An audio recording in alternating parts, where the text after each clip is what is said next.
그리고 이 사이코패스 하면 꼭 많이 받는 질문이 있습니다. 사이코패스는 타고나는 거냐? 아니면 환경의 결과에 의해서 만들어진 거냐? 각자 어떻게 생각하세요? 환경 같아요, 환경. 난 타고나야 된다고 봐요. 지금까지 이제 여러 가지 연구들이 쌓였어요. 그래도 이건 상당히. 왜냐하면 정말 너무 특징적인 증상들, 행동들을 보이는 사람들이니까 생물학적 요인에 의해서 발생한다는 게 현재의 정설이긴 해요.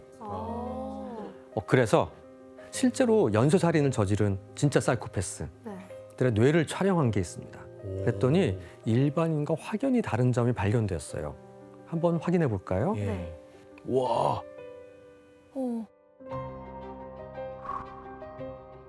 많이 다르네. 뭐가 엄청 공간이 있는데요? 그렇죠. 저 시꺼먼 게 뭐예요? 저 공간 아니에요? 빈 공간 아니에요? 뇌가 없네요. 아니 사이코패스는 빈 게 너무 많아서 뇌가 없네요. 근데 특정 영역이 좀 없긴 해요. 특히 어느 부분이, 위 앞부분이 특히 비어 있죠. 그러니까 뇌의 전두엽이랑 우리 앞부분이. 공감 능력. 예, 전두엽의 감정, 지금 스텔라 씨 얘기한 공감 능력, 실행 능력, 충동을 억제하는 능력 이런 부분들을 담당하는데 이 전두엽의 기능 저하가 사이코패스의 성향과 연관이 있을 거라고 추정을 하게 되는 거죠. 하지만 역으로 추적해서 관찰한 적이 없기 때문에 작다고 해서 반드시 사이코패스가 된다고 확정 지을 수도 없어요. 그래서 모든 사이코패스가 또 살인을 저지르거나 중범죄가 된다고 단정할 수도 없죠. 그렇죠. 설민 씨, 네. 그럼 사이코패스는 이 범죄자라는 오해가 언제부터 생긴 거예요? 대체 왜 생긴 거죠? 사실 그 오해를 만드는 데 있어서 결정적인 역할을 한 인물이 있습니다. 바로 미국의 연쇄살인마 테드 번디라는 사람인데요. 그 사람은 자기가 말한 거에 따르면 20명 정도 되는 사람을 살해했다고 얘기를 했지만 사실은 100명 이상의 사람을 살해한 것으로 추정되는 극악무도한 살인범이에요. 번디는 지속적으로 대범하고 아주 충격적인 기행을 저질러 나갔죠. 네. 이런 어떤 번디의 특성 때문에 사이코패스에 대한 그런 공포감이 확산되었다라고 볼 수 있고 이거 관련돼서 유명한 또 영화가 있어요. 양들의 침묵이라는 영화 보셨죠? 그 양들의 침묵에서 하니발이 이 번디를 모티브로 해서 만든 영화라고 합니다. 그래서 사람들이 사이코패스 하면 범죄자다 이렇게 됐군요. 네. 맞습니다. 자, 다시 돌아가서요. 피내를 필두로 수용소에서 도덕적 치료가 이루어지면서 정신질환을 다루는 움직임에도 많은 변화가 찾아옵니다. 1890년대에 이르면 이제 드디어 병원의 한 진료 과목으로 자리를 잡게 됩니다. 그리고 정신질환을 좀 더 세세하게 구분하려는 사람이 나타납니다.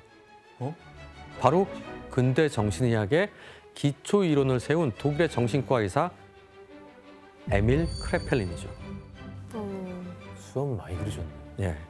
크레펠린은 정신질환의 종류를 신경증, 아까 말한 열성 정신병, 지적장애, 조현병, 우울, 조울 대략 한 13가지 정도 나눴습니다.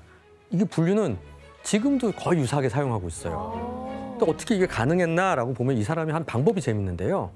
정신질환을 분류할 수 있었던 거는 정신의학계 최초로 이것을 작성했기 때문이에요. 이게 뭘까요? 이것이요? 예. 기록 일지 같은 거? 맞아요. 환자에 대한. 예. 네. 교수님 정말 센스 있어요. 별거 아닙니다. 예. 회칭 말하는 차트를 쓴 거죠, 이제. 차트. 이 기록 차트라는 걸 도입하면서 요 정도 잠깐 이러는 사람은 오래 안 가. 이런 식으로 예우를 살필 수 있었어요. 드디어 주먹구구식에서 좀 벗어났네요. 네, 그렇죠. 게다가 크레펠린은 조울증 증상, 조현병 증상을 처음으로 구별했어요. 그리고 조현병 증상은 다양한 증상이 있는데 현실 판단 능력이 떨어져요. 그리고 환청이 들려요. 또한 충동적인 행동이나 감정 표현 감소가 있습니다. 그 몇 년 전에 강남역에서도 묻지마 살인 사건이 맞아요. 있었던 거 기억나세요? 예. 그래서 화장실에 따라 들어가서 이렇게 살인을 저질렀던 그런 사건이 있었는데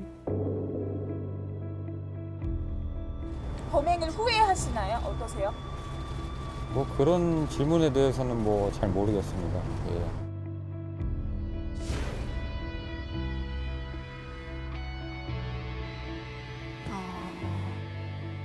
하지만 특수한 경우를 제외하고는 조현병 환자가 폭력이나 범죄를 저지르는 경우는 극히 드물다고 할 수 있습니다. 자, 실제로 2016년 통계를 보면 조현병 환자 1000명당 9명 정도로 추정됩니다. 아, 조현병을 범죄와 연결시키는 건 지금 현대 사회의 또 다른 편견이라고 보시는 게 어떨까 싶어요. 그리고 조현병이 무엇보다 큰 특징 중에 하나는 인지 능력이 많이 다르다는 겁니다. 조현병 환자들의 경우는 그림이나 글을 쓸 때도 색다르게 표현할 때가 있는데요. 한번 이분의 그림을 보셨으면 좋겠습니다. 색다르겠습니다.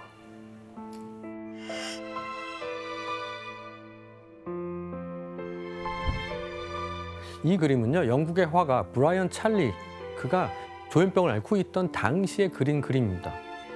이 그림 이상하세요? 아니요. 특별히 이상이 없으시죠? 네. 자, 그럼 다음 그림 한번 볼까요? 기괴한데? 뭔가 좀 기괴해졌죠? 이 그림을 그렸을 때 브라이언은 첫 번째 그림을 그리고 4일 후고요. 4일 후에 먹던 약의 용량을 반 이상 줄인 상태라고 기록을 남겼습니다. 아, 그러니까 뭔가 머릿속이 혼란스러워지기 시작했다는 느껴지죠? 근데 어떻게 보면 좀 더 예술적으로 된 것 그러니까요. 같기도 그렇죠. 하고. 그런 면은 좀 있죠. 자, 이 다시 4일 후에 그린 그림을 한번 보시죠. 큰일 났는데요, 이거는. 자, 이제 자화상의 이목구비를 구별하는 것도 힘들게 되었죠. 그리고 머리 위에 이 검붉은 부분이 있는 것들은 자기 피를 빼서 그렸다고 해요.